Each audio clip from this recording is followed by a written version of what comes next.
Hello there, welcome to the Monday Media Coach tip. Today I want to talk about crisis communication, which has obviously been in the news a lot recently. It's nearly always in the news, isn't it? I help a lot of clients with crisis communication. I help them get the message out when things have gone wrong and help them to maintain their brand.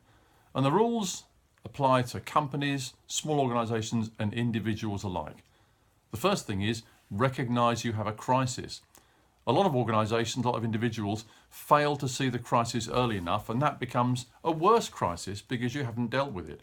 It means other people start communicating, they start telling the story about what's happened when it should be you. Because the second thing you need to remember is you need to be the centre of communication. You need to be providing the information before anybody else. You need to be making sure that whatever stories go out in the press, they are from you and they are checked by you. So third thing is you need to keep an eye out for misinformation, for information that's out there which you know to be incorrect. You need, obviously, the centre of attention, centre of information to make sure that you correct any misstatements. And then, of course, you need to make sure that you communicate clearly about the progress of the crisis. You need to reassure people. You need to tell people what's going on as quickly as possible. And a lot of the failures that have happened recently with crisis communication about all sorts of issues have been a failure to communicate quickly enough and a failure to communicate the information that's available. People just want to know what's happening. Is everything okay? What are you going to do to fix it? And that's down to you.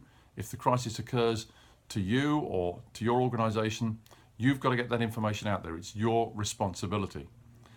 And then invite the press in. Make sure that you provide them with information on a regular basis. Otherwise, other things will come in to fill that information void. Newspapers, magazines, websites, they all want information. And if you're the person which is affected by a crisis or the organization, they need to get it from you. And then lastly, you need to declare the crisis over when it's complete. You know when the crisis is concluded. You need to say what happened, why it happened, and you need to say what you're going to do to make sure it doesn't happen again in future. And if you want one extra thing to do, perform an unrelated act of generosity after the event. It's always a very good thing to do that. For example, if something's gone wrong with an airline, then you can provide a lot of people with free tickets or whatever it is. So you need to be the person who recognises a crisis. You need to be the centre of information. You need to make sure that you correct any misinformation.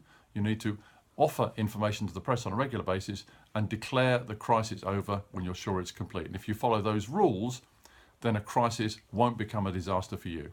Best of luck.